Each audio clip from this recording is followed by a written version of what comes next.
guys, welcome back to my channel, and today we are doing a book unhaul. And this is nothing against the authors, nothing against the genres of the books. These are just books. I'm just gonna preface this with saying these are just books I didn't enjoy, no longer want on my shelves.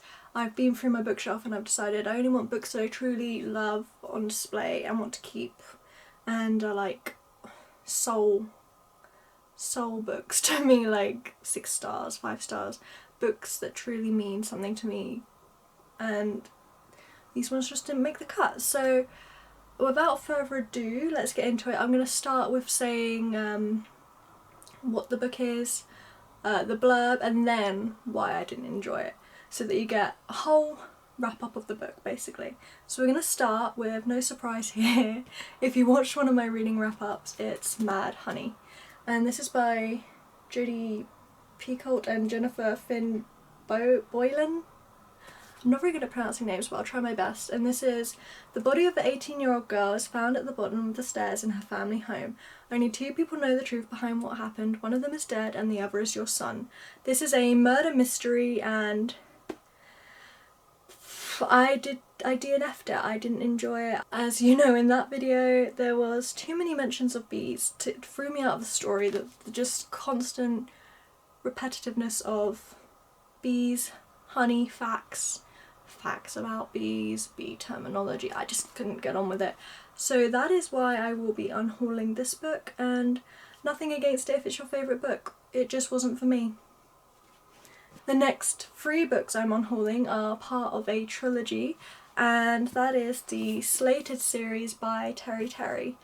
And this one is about Kayla's memories have been erased, her personality wiped blank, her memories lost forever. She's been slated. The government claims she was a terrorist and that they have given her a second chance as long as she plays by their rules. But echoes of the past whisper in Kayla's mind, someone is lying to her and nothing is as it seems. Who can she trust in search of the truth? I would say this is like a dystopian series. I read this a really long time ago. I should have DNF'd it, but I read all 3. I forced myself through these books, and that is why you need to DNF books, because you end up not liking them and wanting them off your bookshelf. So don't persevere if you hate a book. Don't continue reading. Just don't do it. Okay, the next one is, which I'm actually quite sad I'm getting rid of because I think the cover art is actually stunning. Dark and Shallow Lies. So this one is a mystery thriller. A missing girl, a town full of psychics, a secret that won't stay buried. 17-year-old Gray returns to Louisiana, the small town where she grew up, every summer. But this time is different. Gray's best friend Alora has been missing for months. When Gray discovers a connection between Alora's disappearance and a pair of grisly murders 13 years earlier, she realises she can't trust anyone, not her grandmother, not her childhood love, and least of all the stormy-eyed boy who emerges from the bayou. Magic and secrets fester beneath the surface, and its dark and shallow lies are about to blow apart the town. I mean, I'm thinking of what I can say about this book. I am getting rid of this because I didn't understand it. I read it and I still didn't understand it. I read this a really long time ago as well, and it's not a book I would reach for again to read, and I don't see myself ever rereading it, and I didn't understand the end. If I remember rightly, spoiler alert if you haven't read this book and you want to, you like the sound of the blurb, I think a guy turns into a crocodile or an alligator, or I don't know, there's some sort of magic that pops in at the end and then the murderer is actually a crocodile. I don't understand. I didn't get it. I didn't understand what the story was trying to say, so that's just why I'm getting rid of it. And on to the next. The next book is The Lost Bookshop, and this one is: on a quiet street in Dublin, a lost bookshop is waiting to be found. For too long, Opaline, Martha and Henry have been the side characters in their own lives. But when a vanishing bookshop casts its spell, the 3 unsuspecting strangers will discover that their own stories are every bit as extraordinary as the ones found in the page of their beloved books. By unlocking secrets of the shelves, they find themselves transported to a world of wonder where nothing is as it seems. I found the blurb of this one very misleading to what was actually in the book, in my opinion. That's just on me. It sounds like a cutesy book where all these 3 people discover this little bookshop and they, like, I don't know, start working in it, and, I don't know, read books about other people's lives. It was not like that. So it was another book I didn't really understand, but if I remember rightly, the bookshop is in this old lady's basement, or the bookshop is a basement, and a spoiler alert for this book as well, if you want to read it, don't listen to this part, but like, there was this older lady, and then there was this woman, and then this woman had a partner, husband, if I remember rightly, and he wasn't a very good husband, and she's staying with the old lady, and then the husband goes to visit, and then the old lady ends up pushing the woman's husband down the stairs to kill him, but then the bookshop hides the dead body. I was lost. And then she falls in love with this new guy. I didn't understand it. So that is why I'll be getting rid of that. Maybe it was right book, wrong time, but I don't think so. The next book is The Rook. I will read you the blurb and then tell you why I didn't like this one. This one I didn't even get very far in, so I have some like strong opinions on this one. Like I say, nothing against the authors, nothing against anything. This is just what put me off the book. So here's the blurb. A woman awakens in London Park, dripping wet and surrounded by corpses, wearing latex gloves. In her pocket is a letter from her previous self. Rook Thomas, a superpowered operative in Britain's most secret of secret agencies, and then someone tries to kill her again. Yeah. I got 44 pages into this book, and as it states, okay, I don't know if it does state, but she wakes up not knowing who she is, why she's there, has no recollection of like anything to do with her life or anything to do with like the world. So there's this I really didn't like this scene. So there's a scene in the book where she has a shower, and as she comes out of the shower, it describes in a lot of detail every inch of her body, which I didn't find necessary. Like, obviously she looks in the mirror and doesn't recognise herself. They could just say like, I looked in the mirror and I was faced with a stranger, or because she's looking in the mirror after the shower, or I looked in the mirror and my body was unrecognisable. Something like that. But no. They had to go into description of the size and the shapes and of her body, which I just didn't find necessary.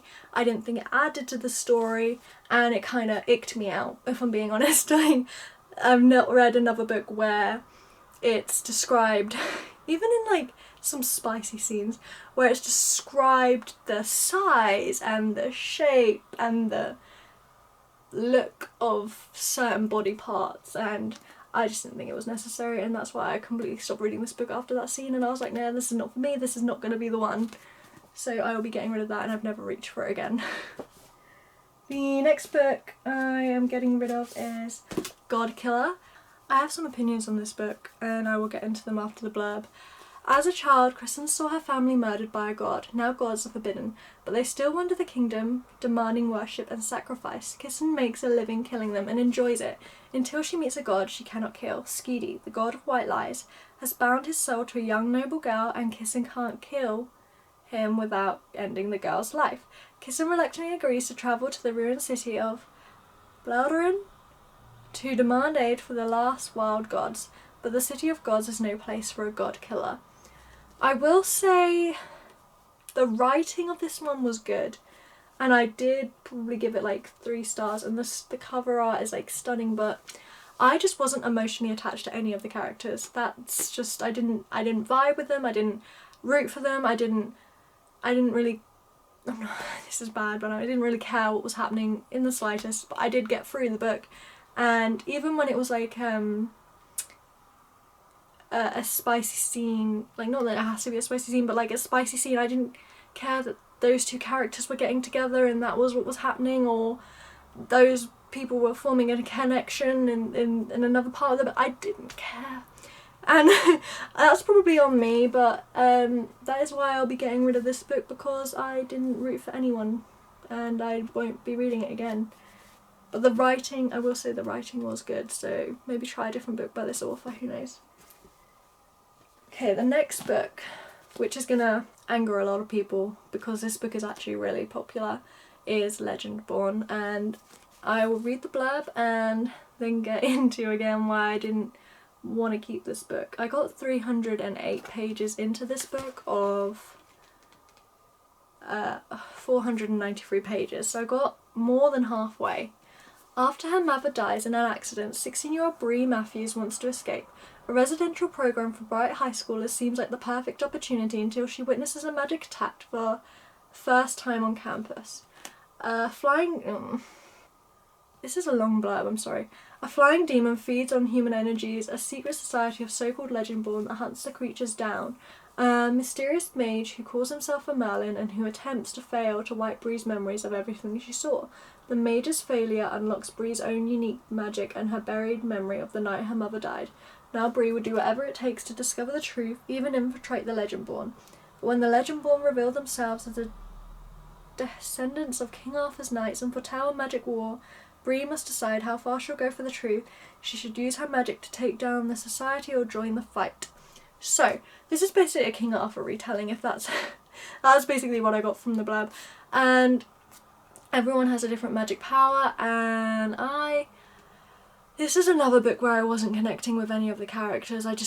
I mean, it was good writing, again, it was good writing, and that's why I got so far into it, but like, I was like, why am I forcing myself through this when I don't really care what the characters are up to? I don't really fully understand it either. That is why I stopped reading that one, and this is a fantasy book, so that's surprising for me. And next we have the last two books, which is The Discovery of Witches and The Shadow of Night. I won't read the blurb both of these, just the first book, because this is like the first one, this is the second one. A world of witches, demons and vampires, a manuscript which holds the secrets of their past and the key to their future. Diana and Matthew, the forbidden love at the heart of it. That is the blurb, that was a short blurb. So, I actually did read this one, I did enjoy it, but I don't see myself ever reaching for it again or rereading it, and it's quite big, and the only thing I remember from it is the main character loved doing yoga and rowing. That is all I took from it. And I also remember that the main character guy kind of gave me a lot of red flags, I'm not gonna lie. He, if I remember rightly, he was quite controlling. I don't remember, but I didn't fully love the way the relationship was forming.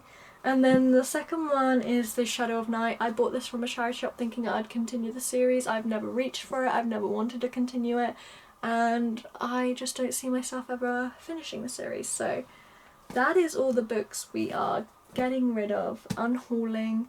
Don't worry, I'm not like throwing any of them away or anything like that.